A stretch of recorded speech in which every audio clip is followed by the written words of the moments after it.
सबसे पहले नजर डालते हैं आज की सुर्खियों पर। बहरागोड़ा के टीपीएस डीएवी स्कूल का वार्षिक कार्यक्रम आयोजित, झारखंड के राज्यपाल सीपी राधाकृष्णन हुए कार्यक्रम में शामिल। आदित्यपुर थाना क्षेत्र में हुए लाखों के आभूषण लूट मामले में कोल्हान डीआईजी ने स्पेशल इन्वेस्टिगेशन टीम के साथ की बैठक, अधिकारियों को दिए दिशा निर्देश। मानगो ओलीडी में पानी के लिए हाहाकार, बूंद बूंद पानी के लिए तरस रहे लोग, स्थानीय बस्ती वासियों में आक्रोश, दिया ओलीडी थाना में आवेदन, की कार्रवाई की मांग। बहरागोड़ा स्थित टीपीएस डीएवी स्कूल का वार्षिक कार्यक्रम आयोजित किया गया, जिसमें झारखंड के राज्यपाल सीपी राधाकृष्णन शामिल हुए। वहीं इस मौके पर झारखंड के पूर्व स्वास्थ्य मंत्री डॉक्टर दिनेश शारंगी ने शॉल ओढ़ाकर राज्यपाल का स्वागत किया। इसके बाद विधिवत दीप प्रज्वलित कर कार्यक्रम की शुरुआत की गई। स्कूल के बच्चों के द्वारा रंगारंग कार्यक्रम का आयोजन भी किया गया। राज्यपाल ने कहा कि स्कूल में आकर मुझे काफी अच्छा लगा। सरायकेला जिले के आदित्यपुर थाना क्षेत्र अंतर्गत गम्हरिया लाल बिल्डिंग चौक स्थित ईश्वर लाल ज्वेलरी दुकान में बीते 6 अगस्त को दिन दहाड़े हुए लाखों के आभूषण लूट मामले को लेकर अब भी अपराधी पुलिस की गिरफ्त से बाहर हैं। मामले के उद्भेदन को लेकर कोल्हान डीआईजी अजय लिंडा ने गुरुवार को आदित्यपुर थाना में स्पेशल इन्वेस्टिगेशन टीम के साथ बैठक की।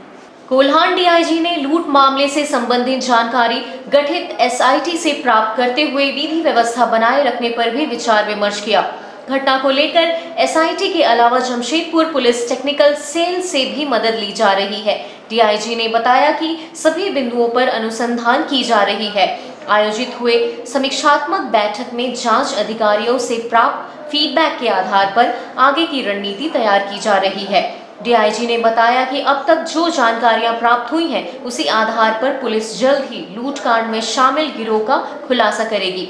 6 अगस्त सुबह 11 बजे के आसपास हुई आभूषण दुकान में लूटपाट को अंजाम देने वाला गिरोह बाहरी बताया जा रहा है। इस गिरोह द्वारा लंबे समय तक दुकान की रेकी की गई है, जिसके बाद सुनियोजित तरीके से ग्राहक बनकर आए 2 अपराधियों ने पिस्तौल के बल पर लाखों के आभूषण लूट लिए। इधर इस घटना में शामिल एक अन्य अपराधी बाहर नजर रखे हुए था।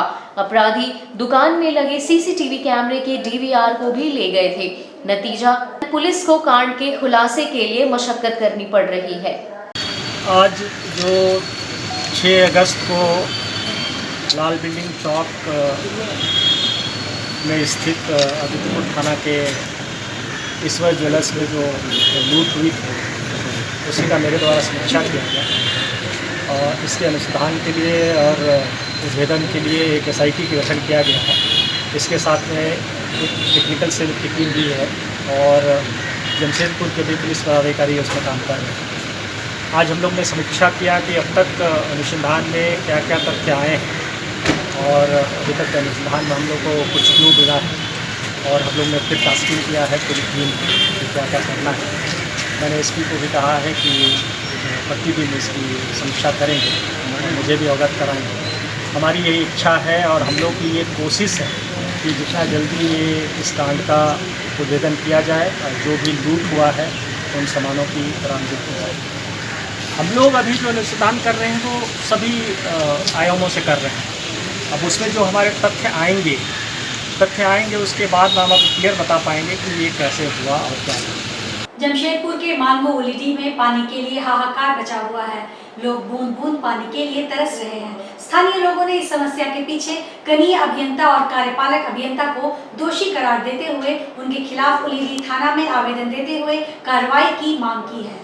मानगो के संकुसाई रोड नंबर 5, कालिका नगर, टीचर्स कॉलोनी, मूर्ति लाइन, मुंडा कॉलोनी, एकता नगर, जयप्रकाश नगर, अखाड़ा गली, सुभाष कॉलोनी एवं हयात नगर के आसपास के इलाकों में जलापूर्ति नहीं होने से स्थानीय लोगों में आक्रोश व्याप्त है।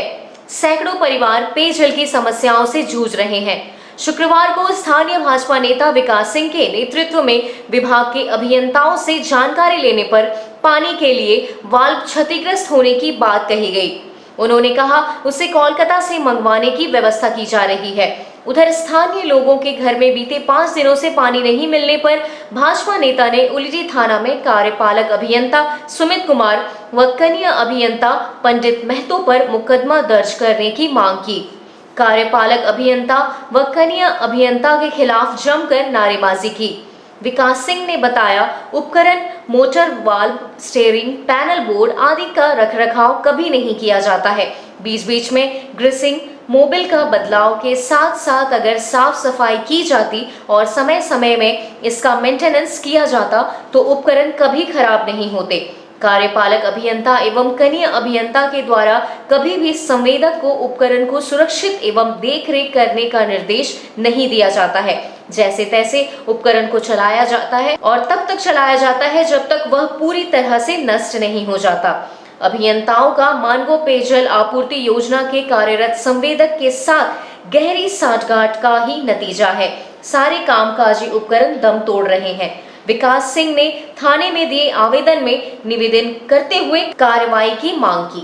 मानगो के संकोसाई रोड नंबर 5, एकता नगर, मुंडा कॉलोनी, जयप्रकाश नगर, सुभाष कॉलोनी, कालिका नगर, हयात नगर, टीचर्स कॉलोनी ऐसे प्रमुख इलाके हैं जहां लगभग 3000 परिवार एक हफ्ता यानी शनिवार से पानी के बूंद बूंद के लिए तरस रहे हैं। जिसके पास पैसा है वो पानी खरीद ले रहे हैं, जिसके पास पैसा नहीं है वो पलायन कर रहे हैं। हमने कार्यपालक अभियंता से बात करने का प्रयास किया, उन्होंने फ़ोन नहीं उठाया। कनीय अभियंता से बात किया, उन्होंने कहा कि अभी 4 से 5 दिन समय और लगेंगे क्योंकि जो वाल्व खराब है वो वाल्व कलकत्ता से आएगा, हमारे पास नहीं है। लेकिन मुख्य मुद्दा यह है कि जो ठेकेदार काम करता है उसे मशीन का, वाल्व का, मोटर का रख रखाव करना है, समय समय में उसका मरम्मत करते रहना है, ग्रीसिंग करते रहना है, वायरिंग करते रहना है। लेकिन जो अभियंता गण है उनका सांठगांठ ठेकेदार से ऐसा है कि कभी भी उन्होंने जो कामकाजी उपकरण है उसमें कभी भी उसका जांच पड़ताल नहीं किया, कभी भी उसका मरम्मत नहीं किया। स्थिति आ गई है कि कामकाजी उपकरण पूरी तरह ठप हो गए हैं। जमशेदपुर ग्रामीण डाक कर्मियों ने जमशेदपुर के विश्व प्रसिद्ध प्रधान डाकघर परिसर में 10 सूत्री मांगों को लेकर 1 दिवसीय धरना दिया। ग्रामीण डाक कर्मियों ने ग्रामीण डाक सेवा संघ के बैनर तले धरना दिया। केंद्र सरकार की नीतियों के विरोध में धरना दिया है और केंद्र सरकार के विरोध में नारेबाजी भी की। सेवा संघ के सचिव ने बताया कि उनका काम 4 घंटे का है, मगर उन लोगों से 8 और 10 घंटे काम करवाए जाते हैं, मगर उनका वेतन बढ़ाया नहीं जा रहा है। उन्होंने साफ किया है कि 4 चरणों के आंदोलन के उपरांत मांगे पूरी नहीं हुई तो सभी ग्रामीण डाक सेवा संघ के कर्मचारी अनिश्चितकालीन हड़ताल पर चले जाएंगे। सभी ग्रामीण डाक सेवक है, हमारे बहुत दिन से बहुत मांग चल रहा है। ये केंद्रीय नेतृत्व के आह्वान में ये हम लोग 10 सूत्री मांग के लिए यहाँ धरना प्रदर्शन कर रहे हैं। हम लोग GDS 4-5 घंटा काम कराने के लिए हम लोग को मैंने जो ज्वाइनिंग हुआ है उसमें लिखा है, लेकिन अब हम लोग 8 से 10 घंटा 12 घंटा भी काम हो जाता है। आजकल का जो नेटवर्क का प्रॉब्लम है, हम लोग को छोटा छोटा जो डिवाइस होता है उसी को दिया जाता है। गांव जो पहाड़ जंगल जहाँ भी है वहाँ तो नेटवर्क का प्रॉब्लम ही रहता है, वहाँ काम नहीं होता है। इसलिए हम लोग के ऊपर टारगेट दिया जाता है, हम लोग के शोषण होता है। निम्न से सब अधिकारी लोग हम लोग के ऊपर सभी समय टारगेट के ऊपर दबाते रहते हैं। हम लोग 4 घंटा में 12, 14, 15 हज़ार का पेमेंट के आधार से काम करते हैं। यही 8 घंटा हम लोग को दो, यही हमारा पहला मांग है। यहाँ हम इतना काम करें तो हम लोग को भी 8 घंटा दो, हम लोग को पेंशन लागू करो, हमारे जो इंक्रीमेंट है उसको लागू करो। इसी तरह हम 2 सूत्री मांग में लेकर बैठे हैं। हम सुशांत कुमार माइती है, इस तरह हमारे ये चलते रहेगा। हम लोग यहाँ ये तो डिवीजन हुआ, सर्कल में जाएंगे, दिल्ली जाएंगे। हमारे मांग जब तक नहीं पूरी होगा इसे धरना प्रदर्शन करते रहेंगे। हम लोग इसके बाद 4 चरण में हो रहा है हम लोग ये प्रोग्राम। हम लोग दिसंबर में अनिश्चितकालीन धरना के लिए जा रहे हैं। सरायकेला खरसावां जिले के कपाली ओपी अंतर्गत डेम डूबी मुसल दुकान के समीप विगत 5 अगस्त 2023 को रात 9 बजे कपाली के रहने वाले सुखदेव उरांव पर कई बार तेजदार चाकू से वार कर उन्हें घायल कर दिया गया था। वहीं घायल सुखदेव का इलाज पहले जमशेदपुर के NGM अस्पताल फिर टाटा मुख्य अस्पताल में चल रहा है। मिली जानकारी के मुताबिक सुखदेव उरांव पर कई जगह पर तेजधार चाकू से हमला किया गया था। अपराधी चाकू मारकर फरार हो गए। वहीं सुखदेव की पत्नी अंबिका उरांव ने कपाली ओपी पुलिस को लिखित आवेदन देकर मामले की जांच करने की बात कही थी। कपाली पुलिस ने कार्रवाई करते हुए कपाली ओपी अंतर्गत ताज नगर निवासी मोहम्मद अरशद उर्फ टिप्पणी उम्र 23 वर्ष को गिरफ्तार कर सलाखों के पीछे भेज दिया। वहीं कपाली ओपी ASI मोहम्मद जुल्फिकार अली ने बताया, घायल सुखदेव उरांव का मोहम्मद अरशद उर्फ टिप्पणी की दुकान पर किसी बात को लेकर 1 महीने पूर्व दोनों के बीच लड़ाई झगड़ा हुआ था। उसी को लेकर मोहम्मद अरशद ने सुखदेव उरांव को तेजधार चाकू से हमला कर घायल कर दिया था। मोहम्मद अरशद का पूर्व से आपराधिक इतिहास रहा है। मामला 5/8 को एक चाकू मारने के संबंध में अंबिका उरांव के द्वारा थाना में आवेदन दिया गया था, जिसको अनुसंधान भार मुझे सौंपा गया है। और अनुसंधान के क्रम में गुप्त सूचना एवं गवाहों के बयान के आधार पर एक व्यक्ति को गिरफ्तार किया गया है, जिसे न्यायिक हिरासत में भेजा जा रहा है। उसका नाम अरशद उर्फ टिप्पणी। घायल पहले एमजीएम में भर्ती कराया गया था। फिलहाल वो उनका एमजीएम के द्वारा रेफर करने के बाद टीएमएच में इलाजरत है। जख्मी द्वारा बताया गया और जो गिरफ्तार व्यक्ति हैं उनके द्वारा भी बताया गया कि लगभग 3 माह पूर्व कुछ पेट्रोल खरीद के मैंने संबंध में उनके दुकान में थोड़ा सा झगड़ा हुआ था। उसी बात को लेकर थोड़ा रंजिश था और कुछ नहीं। जमशेदपुर पोटका थाना क्षेत्र के तुड़ीहाता टाटा मुख्य मार्ग में 2 ट्रक में भिड़ंत हो गई, जिसमें ड्राइवर की मौके पर ही मौत हो गई। बताया जा रहा है यह घटना सुबह 5 बजे की है। वहीं टाटा से आ रही ट्रक और हाता की ओर से छड़ लेकर आ रही ट्रक तुड़ी के आमने सामने टक्कर हो गई, जिसमें ड्राइवर की मौके पर ही मौत हो गई।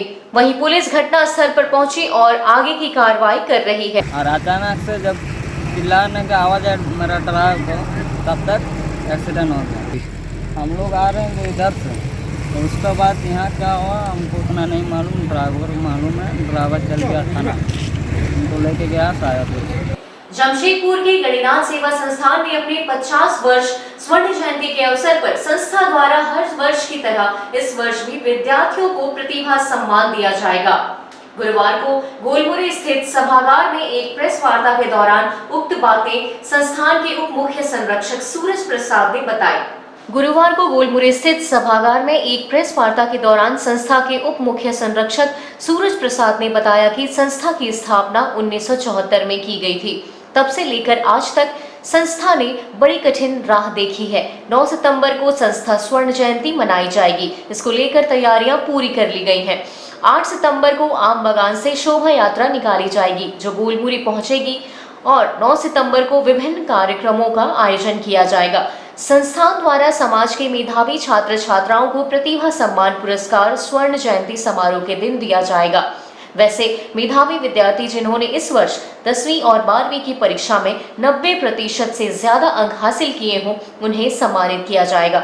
इसके अलावा उन मेधावी छात्र छात्राओं के नाम भी आमंत्रित हैं, जिनका चयन इस वर्ष राज्य स्तरीय या केंद्र स्तरीय प्रतियोगिताओं आदि के माध्यम से हुआ हो। आज गणिनाथ बाबा के मंदिर के प्रांगण में बाबा का 50वां स्थापना दिवस मना रहे हैं। हम लोग स्थापना दिवस मनाएंगे और समाज के सभी लोग इसमें बढ़ चढ़ के हिस्सा लेंगे। प्रांगण में बाबा का आज हमारे उपाध्यक्ष सूरज चाचा जी और जय हिंद भैया, संरक्षक हमारे राजकुमार जी, उपाध्यक्ष धर्मेंद्र भैया और संजय भैया महामंत्री और विनय भैया हमारे संगठन मंत्री। बाबा का 50वां जयंती में हम लोग एक 8 और 9 तारीख को प्रोग्राम रखे हुए हैं। 8 तारीख को शोभा यात्रा आम बगान से निकलेगा और बाबा के प्रांगण में आएगा। 9 तारीख को बाबा का जयंती मनाया जाएगा। यहाँ विशाल जयंती का प्रोग्राम है, मनाया जाएगा धूमधाम से। आज के इस बुलेटिन में बस इतना ही। हम फिर हाजिर होंगे कुछ और नई खबरों के साथ। तब तक के लिए SCCN न्यूज़ की पूरी टीम की ओर से मुझे दीजिए इजाजत। नमस्कार।